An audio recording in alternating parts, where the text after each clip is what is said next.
हमारे चैनल को सब्सक्राइब करने के लिए सब्सक्राइब बटन पर क्लिक करें और हर वीडियो की नोटिफिकेशन पाने के लिए बेल आइकन पर क्लिक करें। Thank you. सकरे मार्ग से क्या करते हैं? प्रवेश करते हैं। हालेलुया। सकरे मार्ग से हमें क्या करना है? प्रवेश करना है। क्या बाइबल कहती है जब तुम सकरे मार्ग से प्रवेश करोगे, सकरे उस तंग मार्ग से प्रवेश करोगे तो तुम अनंत काल का क्या पाओगे? जीवन पाओगे। सकरे मार्ग में जब आप जाएंगे तो मुसीबतें आएंगी, परेशानी आएंगी, लेकिन बाइबल कहती है धर्मी 7 बार भी गिरेगा तो परमेश्वर उसको उठा खड़ा करेगा। आपको सकरे मार्ग से क्या करना है? प्रवेश करना है। सकरे मार्ग से प्रवेश करने का मतलब क्या है? वो चीजें जो दुनिया करती है तुमको नहीं करनी है। हालेलुया। आपको संगति में रहना है, चर्च में आना है, प्रार्थनाएं करनी है, उपवास करने हैं, ताकि आप प्रभु के राज्य के लिए क्या हो सकें? तैयार हो सकें। हालेलुया। हमारा जो राजा है वो कभी सोता नहीं है, वो उंगलाता नहीं है, वो कभी थकता नहीं है।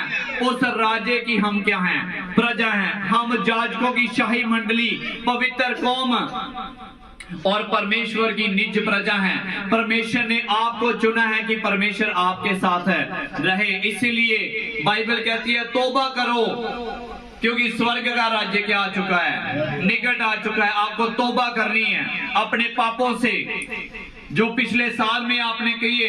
कितने जन है 2022 में जिन्होंने प्रार्थना करनी शुरू करी है, जो 2021 में नहीं करते थे? हालेलुया। कितने जन? हाथ उठाओ। प्रभु आशीष देने जा रहे हैं। हालेलुया। जो 2022 में प्रार्थनाएं करनी जिन्होंने शुरू कर दी हैं, जिन्होंने उपवास करने शुरू कर दिए हैं, ये साल आपका जयवंत साल है। हालेलुया। जिन बातों में आप जीत नहीं सके, इस साल आप जीतेंगे यीशु के सामर्थी नाम में। आप विजय को पाएंगे यीशु के सामर्थी नाम में। बोलो अपने पड़ोसी को, तुम विजयी होगे, तुम विजय होगे, तुम जीतोगे, तुम जीतोगे। इस साल में प्रभु तुम्हें ब्लेस करने जा रहा है, ब्लेस करने जा रहा है, ब्लेस करने जा रहा है, ब्लेस करने जा रहा है। हालेलुया। हालेलुया। क्योंकि यीशु मसीह क्या हो चुका है? आ चुका है। हालेलुया। वो आपके दुखों और बीमारियों को दूर करने के लिए आ चुका है। बाइबल कहती है मन फिराओ, क्योंकि स्वर्ग का राज्य क्या है? निकट आ चुका है।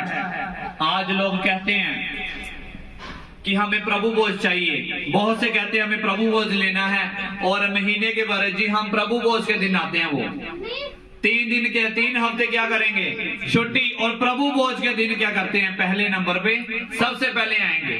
हाँ, आज किया जी प्रभु भोज है। प्रभु भोज अगर लेना चाहते हो तो पूरा महीना आपको क्या करनी चाहिए? प्रार्थना में रहना चाहिए। असल में तो उसका बनता है प्रभु भोज। प्रभु ने किसके साथ लिया था? यीशु मसीह अपने चेलों के साथ उस घर में बैठा हुआ था और उनके साथ यीशु मसीह ने रोटी तोड़ी।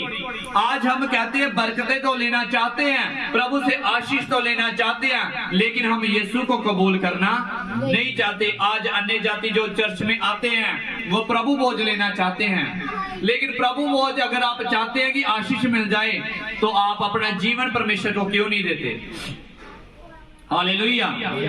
प्रभु रोटी तो खाना चाहते हैं, जीवन की रोटी तो खाना चाहते हैं, लेकिन बपतिस्मा लेना नहीं चाहते। बरकत हम चाहते हैं, लेकिन बपतिस्मा लेना नहीं चाहते।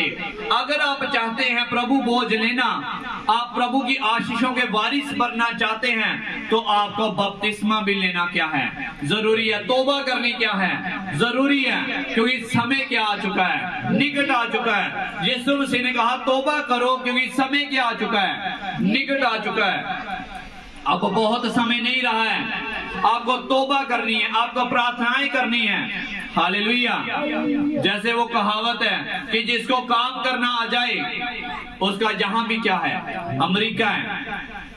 हालेलुया। हम काम नहीं करते प्रभु के राज्य के लिए। कितनी बार आपने सुसमाचार सुना, हमने पोस्टर बनाए थे, इश्तिहार कितनों ने बांटे थे? बोलो हाथ खड़ा करो, कितनों ने बांटे थे? हाले जितने बांटे बोलो, जितने बांटे बोलो, हाथ खड़ा करो। क्या जिम्मेदारी? अगर आप यहाँ पे 50-60 लोग बैठे हैं तो क्या आपको चाहिए था? एक जना भी 5-5 भी करता तो कितने हो जाते? 5 गुना 5 है 25, 250 बढ़ जाते कि नहीं? क्या 250 में से एक भी बंदा नया ना आता?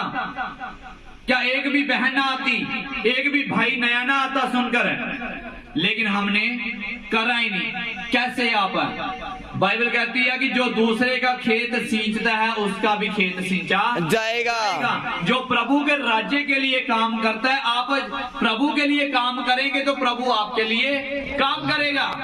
जब आप प्रभु के घर के लिए सेवा दे रहे हैं, आप इश्तिहार बांट रहे हैं, आप सुसमाचार सुना रहे हैं, तो जब आपको जरूरत पड़ेगी तो आप पुकारेंगे परमेश्वर को, तो परमेश्वर आपकी भी क्या करेगा? सुनेगा। बोलो बोलो बोलो बोलो, जब तू परमेश्वर की सुनेगा, जब तू परमेश्वर की सुनेगा तो परमेश्वर भी तेरी सुनेगा। बोल, जब तू यीशु की सुनेगा, जब तू यीशु की सुनेगा तो यीशु तेरी सुनेगा। तो अब लगा लो हिसाब, कितनी बार आपने यीशु की सुनी और नहीं सुनी। हे परमेश्वर, मेरी प्रार्थना को क्या करे? सुन। हालेलुया। अगर आप परमेश्वर की सुनेंगे तो परमेश्वर आपकी क्या करेगा? सुनेगा। हम सुनते नहीं है। जिस आदमी की प्रार्थना नहीं है डेली की, दूसरा जिसका उपवास नहीं करता है, बाइबल नहीं पढ़ता है, तो वो जिंदगी में कभी भी कामयाब नहीं हो सकता। उसकी जिंदगी कैसी होगी? धक्का लगाने वाली गाड़ी, जो किलोमीटर चलती है फिर क्या हो जाती है? बंद हो, फिर धक्का लगाएंगे 4 जने, फिर 2 किलोमीटर चल जाएगी और फिर क्या हो जाएगी? बंद। ऐसी हो जाती है उसकी जीवन की गाड़ी। प्रार्थना की, हो गया काम, फिर बंद कर दी, धक्का स्टार्ट, गाड़ी उनकी क्या बन चुकी है? जिंदगी बन चुकी है। अगर आप लगातार, बाइबल में लिखा है, निरंतर प्रार्थना में लगे रहोगे तो परीक्षा में ना पढ़ो। आपको डेली प्रार्थना करनी है, चाहे आप आधा घंटा करें। हालेलुया। कितने जान समझ रहे? अपने हाथों को हिलाओ। लिब्रोस समादराबा शिंदे निखिंतर बेशबा। समझ रहे हैं सभी? समझ आ रही सभी को? हालेलुया। रोज प्रार्थना करो, चाहे आधा घंटा करो, लेकिन रोज करनी है आपको। आप नहीं जानते परमेश्वर आपका क्या करता है, इंतजार करता। मैंने आपको बताया था, एक रात को स्वर्गदूत आता है और वो आपकी प्रार्थना को इकट्ठा करके लेके जाता है। हालेलुया। अगर जब आप प्रार्थना करके नहीं सोते हैं तो वो स्वर्गदूत खाली हाथ जाता है, निराश होके जाता है। लेकिन जब आप प्रार्थना करके सोते हैं तो वो आपकी प्रार्थनाओं को परमेश्वर के पास लेके जाता है। और तब स्वर्ग से क्या आती है? आशीष आती है।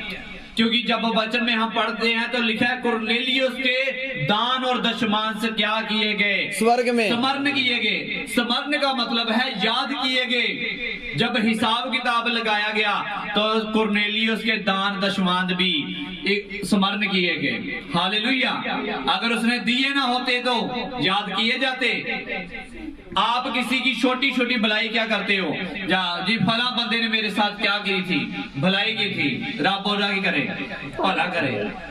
जी उसने मेरे साथ मुश्किल हालात जो मेरी की थी। तो परमेश्वर भी आपको याद करता है कि जब मेरा भवन बनने वाला था तो मेरे दास ने प्रचार किया था कि परमेश्वर के भवन के लिए क्या लेके आओ? बेड़ा। तो प्रभु भी हिसाब किताब लगाएगा। स्वर्गदूत बोलेंगे, जी खोलो रजिस्टर।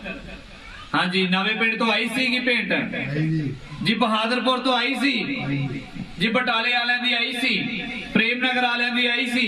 तो हिसाब लाया जाऊगा। फिर जिन्ना दी नहीं आई तो क्या हो? फिर मिलेगा ना तो कुछ नहीं। और जिनकी आई होगी और उनको क्या दी जाएगी? बरकत दी जाएगी। मत ये सोचो कि आपका हिसाब किताब नहीं रखा जाता। हर एक बात का परमेश्वर के घर में हिसाब होगा। जो जिसने दिया है उसका भी और जिसने नहीं दिया है उसका भी।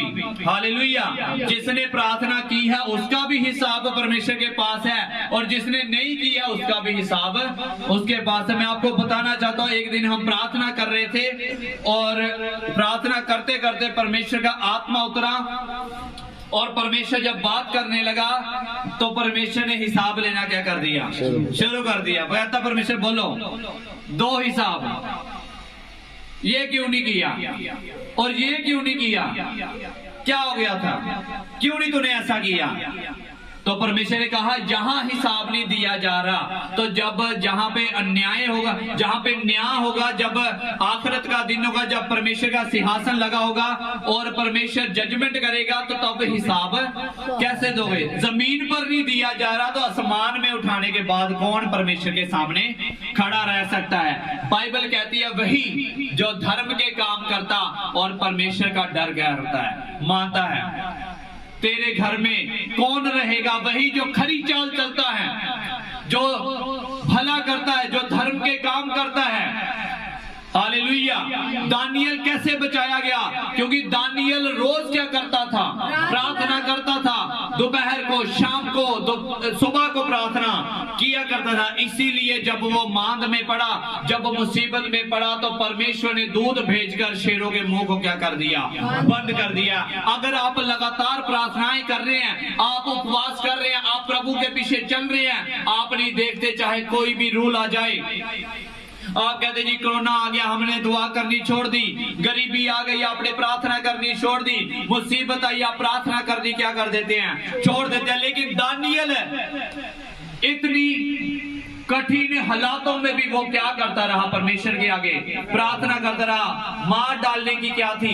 आज्ञा थी। कहते जी कोई भी जो प्रार्थना करेगा उसको क्या कर देंगे? मार डालेंगे, उसको जिंदा नहीं छोड़ेंगे। लेकिन फिर भी दानियल क्या करता रहा? प्रार्थना। और क्या लिखा है वहां पे कि शेरों के मुंह क्या हो गए? बंद हो गए। हालेलुया।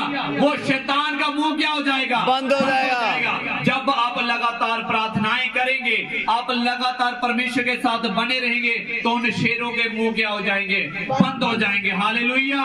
हालेलुया। सभी को जय मसीह की। आप अपना दसवांत, अपनी बैंड इस अकाउंट नंबर पर जो आपको स्क्रीन पर शो हो रहा है भेज सकते हैं।